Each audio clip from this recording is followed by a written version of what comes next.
Welcome to wrestling remix Tamil channel. இந்த வீடியோவில் அதை பற்றி பார்க்க போகிறோம். இப்போ நடந்து முடிஞ்ச ராவோட ஹைலைட்ஸ் அண்ட் ரிவ்யூ தான் பார்க்க போகிறோம். மறக்காம சேனலுக்கு புதுசாக வந்துருதுன்னா சப்ஸ்கிரைப் பண்ணிக்கணும்பா. இன்னைக்கான கொஸ்டின் என்னன்னா, கண்டிப்பாக இது சொல்லுவேன், இது மண்டே நைட் ராவே கிடையாது, ஒரு ரெசல்மீனியா ஷோ மாதிரி இருந்துச்சு. அந்த மாதிரி இருந்துச்சுன்றவங்க கண்டிப்பாக வந்து சொல்லுங்க. அண்ட் இந்த ராவோட ரேட்டிங் என்ன சொல்லி மறக்காம கமெண்ட் பண்ணுங்க. இது வரைக்கும் இந்த ஒரு மாதிரி ஒரு ரா வந்து பார்த்ததே கிடையாது. இதுக்கு வந்து நான் 10/10 கொடுப்பேன், 10க்கு 10 ஃபுல்லாக கொடுப்பேன். இது வரைக்கும் இந்த மாதிரி ரா வந்து பார்த்தது கிடையாது. அண்ட் ஃபர்ஸ்ட் நம்பர் 1 ஃபர்ஸ்ட் இடத்துல வந்து பார்த்தீங்கன்னா ட்ரிபிள் ஹெச் வராரு. அண்ட் ட்ரிபிள் ஹெச் வந்து இப்போதைக்கு என்ன பேசுகிறேன்னா, வெல்கம் டு, அதாவது ஃபர்ஸ்ட் எல்லாத்துக்குமே புரிஞ்சுக்கோங்க, இந்த ஃபேன் எல்லாருமே இல்லைன்னா நான் இந்த கம்பெனி இல்லை, இந்த கம்பெனி வந்து முழுக்க முழுக்க வளர்ந்தது இந்த ஃபேனால தான். ஆனால் இப்போ எல்லாரும் புரிஞ்சுக்கோங்க. அண்ட் WWE வந்து இன்னும் வளர்ந்துக்கிட்டு இருக்கு, வேர்ல்டு ஃபுல்லாக இப்போ பரவிக்கிட்டு இருக்கு. இந்த ஒரு ஷோ மூலியமா வேர்ல்டு ஃபுல்லாக WWE டெலிகாஸ்ட் ஆகிட்டு இருக்கு. அதுக்கு முழுக்க முழுக்க உங்களுக்கு தேங்க்ஸ் சொல்லிக்கிறேன். அண்ட் பஸ் ஃபர்ஸ்ட் ஆஃப் ஆல் எல்லாத்துக்குமே are you ready and welcome to your Monday night Raw அப்படின்னு வந்து எக்ஸ்பிளைன் பண்ணுறாரு. அண்ட் ஃபர்ஸ்ட் எடுத்துனே வந்து பார்த்தீங்கன்னா ட்ரிபிள் ஹெச் போனதுக்கு அப்புறமா என்னடா லைட் ஆஃப் பண்ணிட்டாங்க பார்த்தா, ஒரு ஒயிட் சிக்ஸ் வருவான்னு பார்த்தா the final boss great one the rock வராரு. அண்ட் ராக் வந்தனே ஃபர்ஸ்ட் எடுத்துனே எப்பா அந்த என்ட்ரன்ஸ் சவுண்டு எல்லாம் வேற லெவலாக இருந்துச்சுங்க. அண்ட் அவர் புதுசாக ஒன்று ட்ரை பண்ணால் டைட்டில் ரைஸ் பண்ணுறது எல்லாமே. அண்ட் இப்போதைக்கு ஷார்ட்டாக சொல்லிடுறேன், அண்ட் லென்த்தாக வந்து வீடியோ போட்டிருக்கேன்பா, சேனலில் செக் பண்ணி பார்த்துக்கோங்க. அண்ட் ஃபைனல் பாஸ் ராக் இப்போதைக்கு என்ன சொல்கிறாருன்னா, அண்ட் WWE இப்போதைக்கு வளர்ந்துருக்கு அண்ட் வேர்ல்டு முழுவதும் டெலிகாஸ்ட் ஆகிருக்கு. அண்ட் முழுக்க முழுக்க காரணம் இந்த ஃபேன்ஸ் நீங்கள் எல்லாருமே தான். அண்ட் இப்போதைக்கு மெயினாக ஒரு ரெண்டே விஷயத்தை வந்து சொல்லிக்கிறேன். இந்த WWE கம்பெனியை கிட்டத்தட்ட ஒரு வருஷமாக நல்லபடியாக கொண்டு போய்கிட்டு இருக்கான் என்னோட ஃப்ரெண்டு. அதுவும் இல்லாமல் இன்னொரு என்னன்னா, அது வேற யாருமே இல்லை, உங்களுக்கு தெரிஞ்சவன் தான். இப்போதைக்கு டைட்டில் வின்னர் தான், இந்த அன்டிஸ்பியூட்டட் சாம்பியனை சுமந்துக்கிட்டு இருக்கான் தான், நம்ம கம்பெனியை சுமந்துக்கிட்டு இருக்கான். அது வேற யாருமே இல்லை, தன்னோட அமெரிக்கன் நைட்மேர் கோடி ரோடு அப்படின்னு சொல்றாரு. ஆனால் அமெரிக்கன் நைட்மேர் கோடி ரோடு அங்கே நிற்கிறாரு, சிரிச்சுக்கிட்டு இருக்காரு. லிட்டரலி நம்ம எதிர்பார்த்தது வேற, நீங்கள் நடந்தது வேற. அண்ட் அமெரிக்கன் நைட்மேர் கோடி ரோடு பார்த்தோன்னே அவர் வந்து இப்போதைக்கு என்னன்னு சொல்றாரு. அதுக்கப்புறமா எல்லாரும் ஃபேன்ஸ் எல்லாம் அவரை பார்க்க ஆரம்பிச்சாங்க. ஆனால் அதுக்கப்புறம் நம்ம ராக் வந்து சொல்றாரு, ஹே கோடி ரோட், நீ போய் இந்த மாமா ரோட்ஸை நான் வந்து மிஸ் பண்ணுறேன், அண்ட் மாமா ரோட்ஸை போய் சொல்லு ராக்கி வந்து உன்னை ஹாய் சொன்னாரு, உங்களை ஹாய் சொன்னான்ட்டு அப்படின்னு சொல்லுங்க. அண்ட் நெக்ஸ்ட் வந்து பார்த்தீங்கன்னா, இந்த original tribal chief Roman rhymes மக்கள் எல்லாருமே நீங்கள் அப்படி தான் அவர் கூப்பிட்டுருக்கீங்க. இப்போதைக்கு ட்ரைபல் காம்பேக்ட் மேட்ச் வந்து ஒன்று இருக்குது. அந்த மேட்சுக்காக இப்போதைக்கு சம்மன் ஃபேமிலி வந்து ஒரு பெரிய, அதாவது எதிர்பார்ப்பில் இருக்குது இந்த ஃபேன்ஸ் எல்லாருமே தான். ஆனால் பட் ஒன் திங், இங்கே வந்து ஒரிஜினல் ட்ரைபல் சீஃப் ஒரே ஒரு தான் வெளியிடுவாங்க. ஆனால் ஆடியன்ஸ்குள்ள வந்து நானும் இந்த ஷோ வந்து பார்க்க போகிறேன் அப்படின்னு சொல்கிறாரு. ஃபர்ஸ்ட் இடத்துல வந்து பார்த்தீங்கன்னா சோலசிக்கோ வரார். அண்ட் ரோமன் ரைன்ஸ் வந்து பார்த்தீங்கன்னா பால் ஹியூமனையும் கூட்டிட்டு வந்துட்டாரு. அண்ட் ட்ரைபல் சீஃப் நம்ம தான் போகிறோம், பால் ஹியூமன் நீ தான் அங்கீகரிக்கணும், அந்த மாதிரி கூட்டு வந்துட்டார் போல இருக்கு. அண்ட் இந்த மேட்ச் பெஸ்ட்டாக வந்து கொடுத்துருந்தாங்க உண்மையிலே. அதாவது மெயின் ஈவெண்ட் மேட்ச்சுக்கு ஈக்குவலாக வந்து கொடுத்துருந்தாங்க. ஆனால் மெயின் ஈவெண்ட் மேட்சாக பண்ணலை. பட் இருந்தாலும் இந்த மேட்ச்சில் கெண்டோ ஸ்டிக் அண்ட் டேபிள் இருக்கிற எல்லாத்தையுமே எடுத்து யூஸ் பண்ணியும் கடைசியில் பவர் பாம் வந்து சோலசிக்கோ கொடுத்துருப்பாரு. அண்ட் அப்படியே வந்து பின் பண்ணும்போது வந்து பார்த்தீங்கன்னு வச்சுக்கோங்களேன், டக்குன்னு வந்து ரெஃப்ரி இழுத்து விட்டுருவாங்க. வந்துட்டாரு பாருங்க டேமட்டோங்க. அண்ட் மேலே வந்து பார்த்தீங்கன்னா ரோமன் வந்து ரெடியாக நின்றுட்டு போய் என்னடா அது குழப்ப ஆரம்பிச்சிங்கடா அப்படின்ட்டு. அண்ட் ஜாக்கப் ஃபட்டு வந்து பார்த்தீங்கன்னா ரோமன் வந்து டெஸ்ட்ராய் பண்ணி விட்டுருவாரு. அண்ட் ரோமனுக்கு ஒரு சூப்பர் கிக் கொடுத்து அவர் வந்து பார்த்தீங்கன்னா, அதாவது சோலசிக்கோவுக்கு கரெக்டாக கைக்கு ஏற்ற மாதிரி சம்மன்ஸ் போய் கொடுத்து விட்டுருவாரு. அண்ட் கொடுத்ததுக்கப்புறமா பின் பண்ணுவார், கிக் அவுட் பண்ணிடுவார். ரெஃப்ரி மேலே கடுப்பான சோலசிக்கோவா எந்திரிச்சு ரெஃப்ரி அடிக்க. அண்ட் நெக்ஸ்ட் செமிசனோட என்ட்ரன்ஸ் வந்து செமிசன் ஜிம் யூஸ் வந்துருவாங்க. அண்ட் ரெண்டு பேரும் வந்து பார்த்தீங்கன்னா டேமட்டோங்க அண்ட் ஜாக்கப் ஃபட்டு ரெண்டு பேர்த்தையும் பொழந்து கட்டிடுவாங்க. அண்ட் சோலசிக்கோவா சிங்கிளாக வந்து சிக்கிடுவார். அண்ட் ரோமன் வந்து பார்த்தீங்கன்னா ஸ்பியருக்கு ரெடி ஆகிடுவார். அண்ட் ஸ்பியரை போட்டுட்டு பின் பண்ண ரெஃப்ரி இருக்க மாட்டான். அண்ட் ரெஃப்ரி வந்ததுக்கப்புறம் வந்து பார்த்தீங்கன்னா வச்சுக்கோங்களேன், அப்புறம் பின் பண்ணும்போது டக்குன்னு கிக் அவுட் ஆயிரும். ரோமன் இதுக்கப்புறம் எத்தனை ஆட்ரா நான் பின் பண்ணுறது அந்த மாதிரி யோசிச்சிருவார் போல இருக்கு. அண்ட் டேமட்டோங்க அண்ட் ஜாக்கப் ஃபட்டு தூக்கிட்டு ஓடிடுவாங்க. அதுக்கப்புறம் வந்து பார்த்தீங்கன்னா வச்சுக்கோங்களேன், ரோமன் ஸ்பியருக்கு நிற்கும் போது டக்குன்னு யாரும் எதிர்பார்க்காது, நம்மளாம் எதிர்பார்த்துக்கிட்டோம் ட்ரூ மைண்டர் வருவார் அப்படின்னு எதிர்பார்த்துக்கிட்டோம். அண்ட் கெவின் ஓன்ஸ் அன்எக்ஸ்பெக்டடாக வந்து வந்திருந்தாரு. அண்ட் கெவின் ஓன்ஸ் வந்தோடனே நான் எதிர்பார்த்தேன் என்னன்னா, அமெரிக்கன் நைட்மேர் கோடி ரோடு வராருன்னு. சேம் வந்தார். அண்ட் வந்து கெவின் ஓன்ஸ் அடிச்சு தரன்னு இழுத்துட்டு போயிட்டாரு. இவங்க ரெண்டுத்துக்கான ஒரு மேட்ச் வந்து பார்த்தீங்கன்னா ராயல் ரம்பல்ல கன்ஃபார்ம் ஆயிடுச்சு. இப்போதைக்கு லேடர் மேட்ச். அண்ட் கிராஸ், அதாவது அவர் கோடி கட்டர் போட்டதுக்கப்புறம் வந்து பார்த்தீங்கன்னு வச்சுக்கோங்களேன், அப்புறம் தூக்கிட்டு போயிடுவார். ஆடியன்ஸ் சைடு அடிச்சுக்கிட்டு கிடப்பாங்க. அண்ட் ரோமன் சோலசிக்கோவுக்கு கரெக்டாக அனதர் ஒரு ஸ்பியரை போட்டு இந்த மேட்ச் வந்து முடிச்சு விட்டுருவாங்க. அண்ட் ஒரிஜினல் ட்ரைபல் சீஃப் ஒரே ஒரு ஆள் தான், அதுவும் நம்ம தலைவர் தான். அண்ட் ரோமன் ரைன்ஸ் மட்டும் தான் அப்படின்ற மாதிரி ஓடிசின்னு ப்ரூவ் பண்ணி காமிச்சிருக்காங்க. அண்ட் அது உண்மையிலே தரமான ஒரு மூமெண்ட்டாக இருந்துச்சுங்க. அண்ட் சோலசிக்கோ கீழே போனதுக்கப்புறம் அவர் எங்கே போனான்னு தெரியல. ஒருவேளை அவர் நின்று அக்னாலஜ் பண்ணுவார்னு நினச்சேன். பால் ஹியூமன் பார்த்துக்கிட்டே இருப்பார்.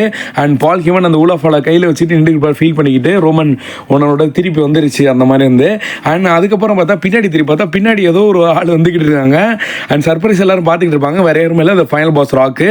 அண்ட் ஃபைனல் பாஸ் ராக் வந்து ஒருவேளை இந்த ஊலாஃபால வாங்கி ஏதாவது பிரச்சனை பண்ணுவார்னு பார்த்தா, அண்ட் ஊலாஃபால கேட்டார் பால் ஹியூமன்ட்ட.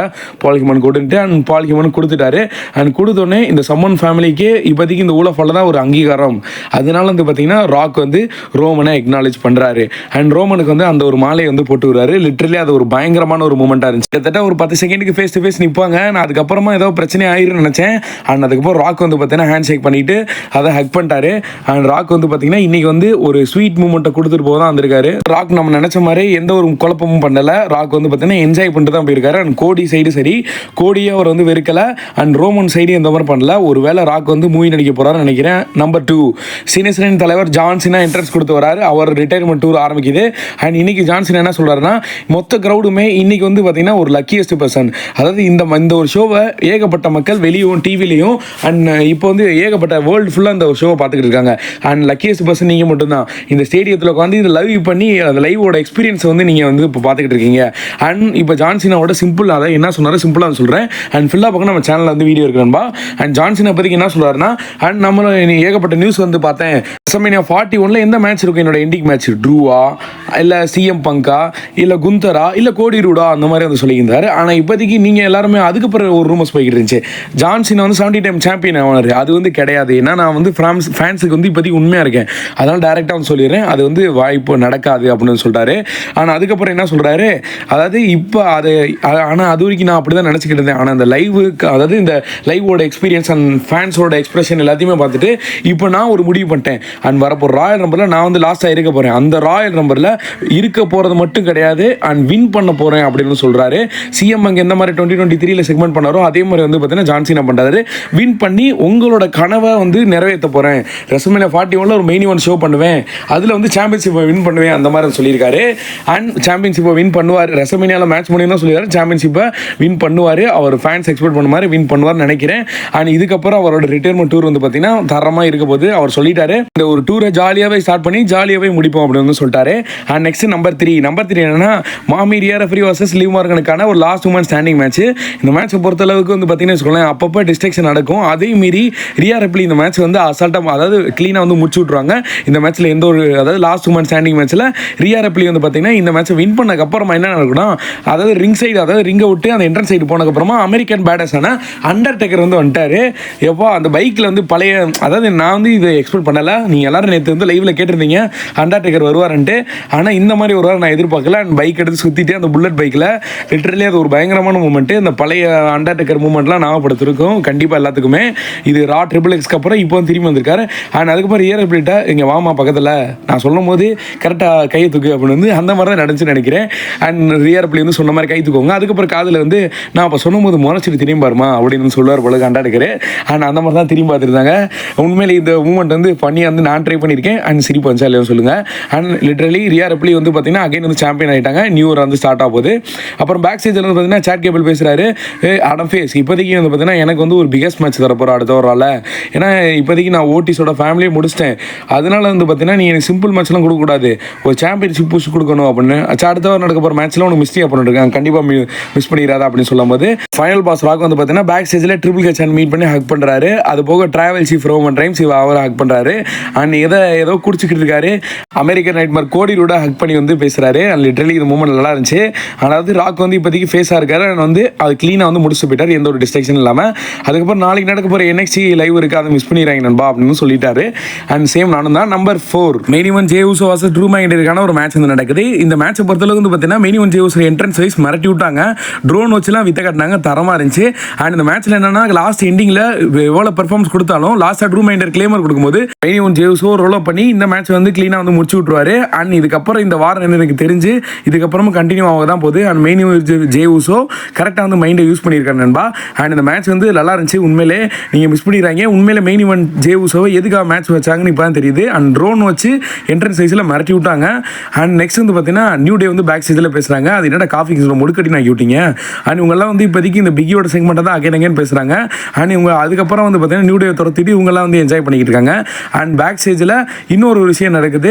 அதாவது பால் ஹியூமன் ஒரிஜினல் ட்ரைவல் சீஃப் நீங்கள் தான், ஹெட் ஆஃப் த டேபிள் நீங்கள் தான், நெக்ஸ்ட் நம்மளோட டேட் என்னது அப்படின்னு ஏதோ பேசிக்கிட்டு இருக்கும்போது 28 ஜனவரி அப்படின்னு சொல்கிறாங்க. அண்ட் கதவை போட்டும்போது 2K25 வந்து காட்டுறாங்க. வேற ஒன்றுமே கிடையாது. 2K25 ட்ரெய்லர் ரிலீஸ் ஆகும்போது அவ்வளோதான். மித எதுவும் எக்ஸ்பெக்ட் பண்ணாங்க. நான் ஏற்கனவே ஒரு வீடியோ போட்டேன், சாரி நண்பா, நான் கூட டைட்டில் எக்ஸ்பெக்டேஷன் நினச்சேன். அண்ட் நான் அது இங்கே நடக்க போகிற ஸ்மாக் டவுனில் வந்து பார்த்தீங்கன்னு வச்சுக்கோங்களேன், இப்போதைக்கு அந்த ஒரு 2K25 லான்ச் பண்ண போகிறாங்க. அது ட்ரெய்லர். நம்பர் 4 என்னன்னா ஹல்க் ஹோஜன் வராரு. எனக்கு தெரிஞ்சு ஹல்க் ஹோஜன் இந்த ஷோவில் வந்து தேவையில்லைன்னு நினைக்கிறேன். சேம் எல்லா மாதிரியும் தான் ஒரே செக்மெண்ட் வந்து சொல்கிறாரு. அண்ட் ஹல்க் ஹோஜன் இப்போதைக்கு இந்த ஒரு ரால் வந்து இருக்க டாக் டீம் பார்ட்னர் இருக்காரு. அந்த கொடி ஆடிட்டு அண்ட் கொஞ்சம் வந்து நல்லா வந்து என்ஜாய்மெண்ட்டாக போயிடுச்சு. ஒரு சில விஷயம் பேசினார். அந்த ராவ் நெட்ஃப்ளிக்ஸ் நெட்ஃப்ளிக்ஸ் எல்லாருமே வந்து சேம் அதே மாதிரி தான் 2025. ஆனால் எண்டிங்கில் வந்து அவரோட ஃபிசிக் உடம்ப கண்ணார் பார்த்து வயசானாலும் அவர் செயல் அழகு மாடல அந்த மாதிரி தான் இருந்துச்சு. வயசானாலும் ஒரு உடம்போட கட்ஸ் எல்லாமே அவரோட வேற லெவலாக இருந்துச்சு. அண்ட் அடுத்தவங்க நடக்க போகிற மேட்சஸ் எல்லாம் சொல்கிறாங்க.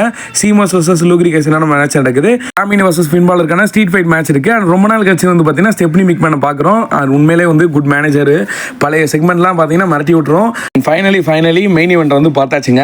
உண்மையிலே எதுக்காக இந்த மேட்சை மெயின் ஈவெண்ட்டாக வச்சாங்கன்னு இப்போ தான் புரியுது. ட்ரைபல் காம்பேட் கூட நம்ம ரோமன் வின் பண்ணுவாருன்னு ஒரு 80% சான்ஸ் இருக்குது. ஆனால் இந்த மேட்ச்சில் யார் வின் பண்ணாலும் நம்மளால சொல்ல முடியாது. Unpredictable match.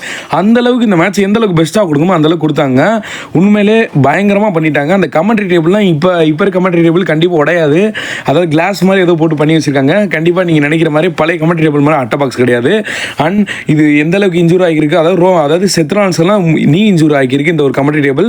அண்ட் இதுக்கப்புறம் 2 பெடிகிரி போட்டுமே சிஎம் கிக் அவுட் பண்ணுறதுலாம் எப்பா பயங்கரமாக இருக்கும். செத்ரான்ஸ் எக்ஸ்ட்ராம் கொடுத்தக்கப்புறமா அந்த ரோப் மேலே காலை வச்சு தப்பு ஸ்டாரு சிஎம் மங்க்.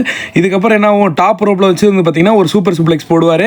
அண்ட் போட்டதுக்கப்புறம் அது கரெக்டாக யூஸ் பண்ணி சிஎம் தன்னோட ஃபினிஷர் மூவ் போட்டதுக்கப்புறமா கரெக்டாக வந்து அகைன் அடுத்த ஃபினிஷர் மூவுக்கு செத்ரான்ஸ் வந்து உட்காந்துருவார். அண்ட் அடுத்த ஒரு ஃபினிஷர் மூவ் போட்டு ஜிடிஎஸ் போட்டு இந்த மேட்ச் வந்து முடிச்சு விட்டுருவாங்க. உண்மையிலே மெயின் ஈவெண்ட் வந்து அல்டிமேட். எதுக்காக மெயின் ஈவெண்ட் வச்சாங்கன்னு இப்போ தான் தெரிஞ்சு. செத்ரான்ஸ் அண்ட் சிஎம் கூட பர்ஃபார்மன்ஸ் அல்டிமேட். இந்த மேட்ச் இதோட முடிய முடியாது. கமெண்ட்ரி டேபிள் அப்பப்போ ஹை குவைட் மேட்ச்னு டீஸ் பண்ணிக்கிட்டு இருந்தாங்க. மேபி சான்சஸ் இருக்குது. நெக்ஸ்ட் வந்து பார்த்தீங்கன்னா ஹை குவைட் மேட்ச் நடக்கிறதுக்கு நடந்துச்சுன்னா நான் சொல்லியிருந்தேன் பார்ட் 1 பார்ட் 2 முடிய போகிற மேட்ச் கிடையாது. பார்ட் 2 பார்ட் 3 வரைக்கும் போகும். கண்டிப்பாக வந்து பெஸ்ட்டாக இருக்க போது அடுத்த மேட்சஸ். அண்ட் அடுத்த ஒரு ராப் பார்க்கலாம். அண்ட் இந்த வீடியோ பிடிச்சி லைக் பண்ணி நம்ம சேனலை சப்ஸ்கிரைப் பண்ணிடுங்க. சீமன் எக்ஸ்பீரியன் தேங்க்யூ ஃபார் வாட்சிங். வேறு ஏதாவது சூப்பர் ஸ்டார் பற்றி அப்டேட் வேணும் மறக்காம கமெண்ட் பண்ணுங்கள். இந்த வீடியோ லென்த்தாக கொண்டு போல. அண்ட் வந்து இப்போதைக்கு ஷார்ட்டாக வந்து முடிச்சிருக்கேன். ஃபுல்லாக வந்து பார்க்கணும் நம்ம சேனல் செக் பண்ணி பாருங்க நண்பா. ஒவ்வொரு வீடியோ வந்து போட்டிருக்கோம். தேங்க்யூ.